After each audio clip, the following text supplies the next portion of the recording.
로마서 16장 마지막 말씀입니다. 로마서 강의를 하면서 몇 년에 한 차례씩은 이 로마서 말씀을 다시 우리가 반복함으로써 복음을 정확하게 깨닫고 또 우리의 삶 속에 체험하는 일이 너무나 중요하다는 생각을 다시 한번 하게 됩니다. 16장 마지막 장에는 많은 사람들의 이름들이 나옵니다. 세어보면 총 35명의 이름들이 나옵니다. 이들은 바울과 함께 동역하고 있거나 또 이전에 바울과 만나서 믿음의 사귐을 가졌던 사람, 바울에 의해서 양육받았던 사람, 또 바울을 후원하고 현재도 협력하고 있는 사람들의 이름입니다. 처음에 설교 본문을 후반부에 이름이 나오지 않는 후반부만 하려고 하다가 이건 큰 실수이겠구나라고 생각을 했습니다. 왜냐하면 사도 바울이 기도하며 한 사람 한 사람의 이름을 기록하며 문안했던 그 마음이 바로 하나님의 마음이기에 우리가 부르기에 낯선 발음이라서 읽기도 힘든 이들의 이름이지만 하나님께서는 이들의 한 사람 한 사람의 이름을 기억하시는 하나님이라는 것을 우리에게 말씀하십니다. 또한 이름도 없도 빛도 없이 복음 증거를 위해서 사역하시는 많은 선교사님들, 또 복음 전파를 위해 협력하는 많은 성도들의 이름이 이 세상의 역사책이나 심지어 교회 역사책에도 등장하지 않을지라도 하나님께서는 우리 모든 복음 증거를 위하여 협력하는 성도들의 이름을 하나님께서는 기억하신다. 그 말씀을 우리에게 주시려고 로마서 16장에 바울을 통해 여러분들의 이름을 기록해 놓으셨다는 생각입니다. 어떤 학자들은 아직 가보지 않은 이 로마에 여러 성도들의 이름을 바울이 어떻게 알고 문안하느냐, 이것은 다른 곳에 갈 편지가 편집이 잘못됐다라고 말하지만 그것은 억지 주장이지요. 바울이 여러 차례 전도 여행을 통해 여러 곳에서 만난 사람들, 그래서 각기 이 사람들에 대한 문안의 내용들이 다릅니다. 사연들이 다 다른 것입니다. 공통점은 예수 그리스도 안에서 사랑하는 지체들이요 동역자들이라는 겁니다. 그들은 서로 예수님 때문에 만났고 또 예수님 때문에 하나가 되어 협력하고 있습니다. 예수 그리스도의 복음과 하나님 나라 그 한 가지 이유로 그들은 생명을 다해 헌신했고 하나 되었습니다. 로마가 로마 제국의 당연히 중심이었고 그 로마 시를 중심으로 해서 여러 지역을 다니며 왕래하며 일했던 많은 사람들이 있었습니다. 그래서 사도 바울이 있는 곳에서부터 로마에까지 왕래하는 사람들도 있었죠. 대표적인 사람이 1절에 나오는 이 베베라는 자매입니다. 그는 갱그리아 교회 일꾼이라고 했는데 그 일꾼이라는 것은 집사직으로도 해석이 될 수 있는 교회의 일꾼이며 그는 또한 여성 사업가로서 여러 지역을 다니면서 일을 했던 것 같습니다. 여성 혼자 그 먼 거리를 여행할 수 없게 어느 정도 재력을 가져서 많은 사람들을 이끌고 안전한 이동과 또 중요한 물건을 전달할 수 있는 그러한 위치에 있었습니다. 그 사도 바울이 고린도에서 로마 교회에 편지를 보내는 바로 이 로마서를 베베라는 여인이 전달했다는 것이 대부분의 학자들의 공통적 의견입니다. 이처럼 고린도에 있는 사도 바울이 로마 교회에 이 중요한 편지를 전달하는 역할을 했던 베베로부터 시작을 했어요. 브리스게와 아굴라는 고린도에도 있었고 에베소도 있었습니다. 근데 그들은 워낙 원래 로마 출신이죠. 이처럼 로마를 중심으로 여러 곳에 잘 닦여져 있는 도로를 따라서 원래 군사적으로 정복하게 만들어진 도로지만 복음이 전파되는 도로 역할도 하고 또한 여러 성도들이 초기 그리스도인들이 서로 왕래하며 복음 전파를 위해 협력하는 중요한 길이 되었던 것입니다. 그래서 이 명단에 나오는 모든 문안을 받는 성도들은 이 모양 저 모양으로 바울과 함께 동역했던 신실한 사역자들인 것입니다. 저는 이 명단을 보면서 하나님께서 온누리교회 역사 속에 협력했던 많은 성도들의 이름을 기억하신다. 하나님 나라의 역사책에 반드시 기억하시고 기록하신다. 또한 한 사람 한 사람 선교사님들이 사역할 때 중보하며 기도하며 협력했던 모든 성도들의 헌신을 하나님이 기억하신다는 거예요. 부족한 제 자신이 여기까지 이를 때까지도 많은 분들의 기도와 헌신이 있었습니다. 그분들에 대한 감사의 시간을 가졌습니다. 제가 여기에 이르기까지 기도하며 중보한 많은 분들, 그분들의 이름을 하나님이 기억하신다. 지나가다가 잠시 만났지만 목사님 위해서 기도하고 있습니다라는 그 짧은 말 속에 얼마나 하나님이 그 기도를 기뻐하실까? 선교사님들을 위한 중보의 기도를 하나님이 얼마나 기뻐하실까? 사도 바울이 기억한 사랑으로 무난한 이 성도들의 이름 속에 하나님께서 그 성도들의 헌신을 받으셨고 영원히 기억하신다는 메시지가 포함이 되어 있습니다. 한편으로 우리에게 이렇게 적용해 볼 수 있습니다. 나는 기억하는 그리스도 안에서 협력하고 있는 성도들의 이름은 몇 명이나 될까? 가족과 친척 외에 또 주소록을 보고 생각하는 사람 외에 그리스도의 복음을 전하는 일에 함께 협력하고 있는 성도들의 이름을 나는 몇 명이나 기억하고 있을까? 어쩌면 그것이 우리의 헌신의 증거일 수도 있기 때문입니다. 사도 바울이 사랑으로 문안하고 있는 이들의 명단을 보면 사회적으로 직업, 연령, 또한 계층, 또 성별 다양한 사람들이 하나 되어 공동체를 이루고 있다는 것을 알 수가 있습니다. 어떤 사람은 그 당시에도 노예 신분으로 알려져 있습니다. 암블리아, 우르바노, 허메라는 분들은 당시에도 노예 신분이었고 또 아리스토블로라는 사람은 황제와 아주 가까운 친구로 알려집니다. 이 아리스토블로는 어떤 문서에 의하면 헤롯 대왕의 손자였지만 왕족으로 살기를 원치 않고 평민이 되어서 살았지만 당시에 글라우디오 황제와 아주 가까운 친구였다고 전해지기도 했습니다. 또 이 명단에는 9명의 여인들의 이름이 등장합니다. 이것은 남성과 여성, 여성과 남성이 함께 동등한 공동체를 이루고 또 어떤 경우에는 브리스게와 아굴라의 경우에는 브리스가 여성이죠. 남편이 아굴라죠. 여성이 남자보다 먼저 불리었다는 것은 교회 안에서의 역할이 훨씬 더 많았다는 거죠.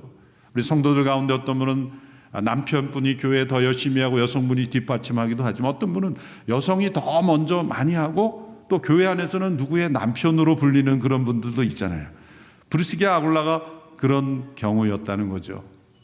이렇게 교회 안에 남자냐 여자냐가 아니라 함께 힘 단등껏 섬기는 그런 공동체였다는 것. 또 유대인이냐 헬라인이냐 여기에 보면 마리아, 안드로니고, 유니아 유대인들이었죠. 또 그 밖에 헬라인들도 있었죠. 바울에 의하여 처음으로 예수님 믿었던 에베네도라는 사람도 여기 이름이 등장합니다. 주목할 만한 이름이 또 등장합니다. 예수님과 관련된 가정입니다. 13절에 나오는 루포와 그의 어머니라는 이름이 나옵니다. 이 루포라는 사람의 이름이 마가복음에 등장합니다. 마가복음 15장 21절에 보면 예수님께서 골고다로 가는 그 비아 돌로로사, 십자가의 길, 고난의 길을 십자가를 지고 걸어가셨을 때 너무나 지쳐 쓰러져 십자가를 지고 갈 수 없는 때 로마 군병이 구레네에서 온 시몬이라는 사람이 대신 십자가를 지게 하는 장면이 나옵니다. 그때 그 시몬을 소개할 때 이렇게 표현합니다. 알렉산더와 루포의 아버지다. 바로 그 시몬이 이 루포의 아버지였던 것이죠. 구레네 출신 루포. 그의 아버지가 예수님의 십자가를 대신 지었습니다. 처음에는 내가 운이 나빠서 이런 일이 왜 이 관련되었나 이렇게 생각할지 모르지만 그는 하나님의 아들 예수 그리스도 죄 없이 고난을 받으셨지만 조금도 누구를 원망하지 않고 용서하시며 사랑하시며 그 고난을 감당하시는 그 하나님의 아들의 영광의 고난을 직접 옆에서 보았던 구레네 시몬. 구레네 주신 사람들 가운데 이 영적인 사역자들이 많이 나왔다는 증거가 사도행전 11장에 나옵니다. 안디옥 교회가 출현할 때 예루살렘으로 흩어진 사람들은 유대인에게만 복음을 전했지만 구레네 출신 몇 사람이 헬라인에게도 그리스의 사람에게도 복음을 전함으로써 안디옥 교회, 지금의 안티키아의 시리 안디옥 교회가 세워 복음 전파의 전초기지가 되었다는 기록이 나옵니다. 바로 그 구레네 출신 시몬, 그것은 구레네 시몬이 십자가의 사건을 목격하고 영적으로 변화되었다는 중요한 증거이고, 이 구레네에서 많은 사역자들이 나타났고 바로 이 루포도 그 출신이고, 그 루포와 그의 어머니가 바울의 동역자가 되어서 함께 지금 로마 교회를 섬기고 있다는 증거가 되는 것입니다. 이처럼 하나님의 역사는 초대교회 성도들이 하나 되는 가운데 각양각색의 사람들이 모여서 공동체를 이루어 복음이 증거되었습니다. 바울은 지난주 본문에 근거하면 15장에 근거하면 스페인 선교를 바라보고 있습니다. 로마 제국의 서쪽 변방이죠. 그는 주로 동쪽에서 사역을 하다가 이제 하나님께서 맡겨주신 사역을 감당하고 이제 복음이 전해지지 않는 서쪽을 향하여 나갈 때 로마 교회가, 안디옥 교회가 그 역할을 했던 것처럼 1차, 2차 전도 여행의 중요한 센터가 됐던 것처럼 이제 로마 교회가 스페인 선교를 시작으로 4차, 5차 전도 여행의 전초기지가 되기를 원했던 거죠. 그래서 여러 차례 로마에 가고자 했지만 예루살렘에 구제연금을 먼저 전달해야 했기에 이제 예루살렘으로 먼저 갔던 것입니다. 학자들에 의하면 이 스페인 선교가 이루어졌는지에 대해서는 알 길이 없다라는 겁니다. 기록에 남아있지 않다. 어쩌면 못 갔을 수도 있다. 예루살렘에 구제연금을 전달하러 간 거리만 2년이 걸렸다는 거죠. 그러나 바울은 스페인을 방문하지 못했지만 직접 스페인 선교를 한 것보다 더 큰 열매가 맺어졌다. 그 근거는 바로 로마서 그 자체이다. 그가 로마 교회 성도들을 복음 안에 굳게 세우기 위해서 기도하며 성령의 감동을 받아 작성했던 이 로마서가 그가 직접 스페인으로 가 사용한 것보다 더 큰 열매를 맺는 통로가 되었다는 거죠. 하나님 나라와 비전을 위하여 꿈꾸는 사람들은 자신의 계획 그 자체가 이루어지진 못했을지라도 하나님이 그 마음을 받으셔서 우리가 생각하고 계획한 것보다 더 놀랍고 큰 일을 하나님은 이루신다는 겁니다. 이제 비전원금 영상을 보시겠지만 김사무엘 선교사님이 이라크 선교를 위해 헌신했지만 몇 개월 만에 혈액암으로 갑자기 돌아가셨습니다. 그때 이라크에서 데려온 청년이 한국에서 신학을 공부하고 다시 본국으로 돌아가서 교회를 개척하고 놀라운 성장을 이루어 처음으로 정부의 허락을 받아서 예배당을 건축하는 것에 우리가 건축원금을 하는 겁니다. 김사무엘 목사님이 직접 사역은 못하셨지만 그때 만난 청년들이 이제 한국에 와서 신학을 공부하고 목회를 공부하고 되돌아가서 이룬 일이 놀라운 일들이 일어나고 있는 겁니다. IS들이 활동하고 있는 접경 지역의 수많은 난민들을 복음으로 변화시키는 귀한 사역을 이루고 있다. 하나님의 역사는 우리가 생각하고 계획한 것에 더 넘치도록 역사하시는 하나님이십니다. 바울은 로마를 방문하고자 했지만 여러 번 갈 길이 막혀 로마서를 통해 그들을 복음 안에 견고히 세우는 일을 하였던 것입니다. 그것은 로마 교회뿐만 아니라 그것은 신약 성경의 일부가 되어 오고는 모든 세대에게 복음으로 경고케 하고 모든 민족에게 전해져야 될 이 복음이 전해지는 통로로 하나님이 사용하셨다. 그리고 그 바울과 함께 협력하는 이들의 이름을 하나님이 기억하시고 이 성경에 기록해 주셨다는 것입니다. 오늘 우리에게도 이러한 복음 전파에 협력이 있기를 원하며 이 복음이 증거되는 일에 어떠한 모양이든지 함께 참여하는 이름을 하나님이 기억하신다는 것입니다. 바울이 기억력이 좋아서 이들의 이름을 다 기억한 것은 아닙니다. 기도 가운데 이들의 이름이 있었기 때문입니다. 선교 헌금에 참여하는 분들에게 기도 편지, 오늘이 온 편지가 나갈 겁니다.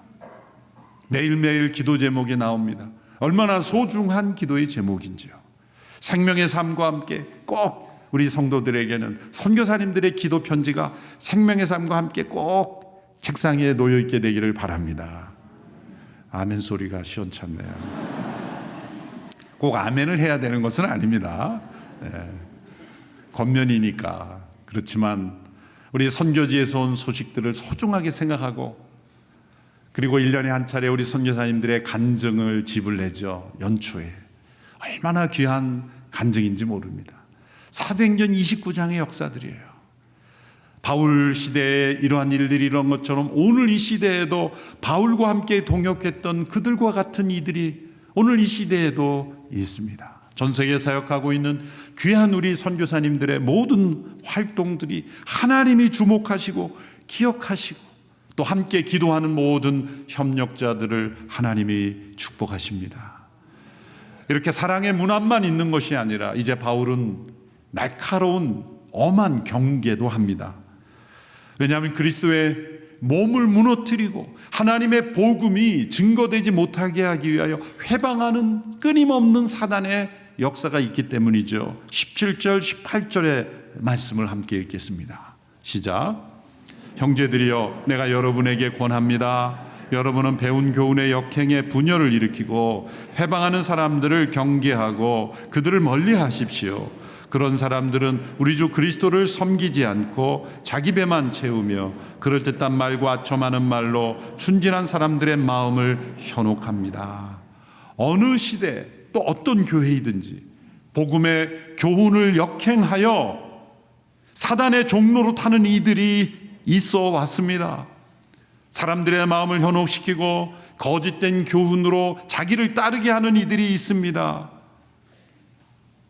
예수님께서 마태복음 14장에 종말의 징조로 전쟁과 기근과 지진을 말씀하신 다음에 말씀하신 것이 거짓 예언자들, 적그리스도들, 자칭 메시아라는 이들, 우리나라에도 여러 그러한 거짓 메시아들이 있지 않습니까? 자칭 그리스도로 하며 자기의 탐욕을 채우는 가짜 사람들이 있지 않습니까? 거짓과 탐욕으로 사람들을 무너뜨리는, 오히려 교회를 욕되게 하는 이들이 있지 않습니까? 좋은 단어는 다 가져가요. 기독교, 복음, 선교, 영생, 구원. 필요한 단어는 다 가져요. 심지어 신천지도 새하늘과 새 땅. 여기저기서 좋은 단어를 다 가져가서 복음 전파에 방해가 되는 거예요. 이제는 교회라는 말도 사람들이 싫어하게 만드는 거예요. 어떤 사람들이 막 싸우니까 옆에 사람이 그랬다는 거예요. 교회 가서 싸워. 정말 충격적인 말이죠. 얼마나 교회들이 많이 싸웠으면 그랬을까. 사실 더 충격적인 말은 누군가 막 얘기하니까 나한테 설교하지 마. 참 듣기 힘든 말이에요.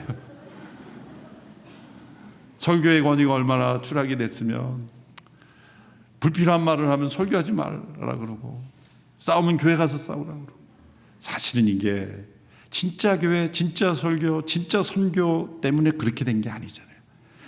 거짓으로, 탐욕으로, 인간의 죄로 선을 이용해서 악을 행하는 자들이 그렇게 만드는 거예요. 이런 사람들은 끊임없이 있었어요.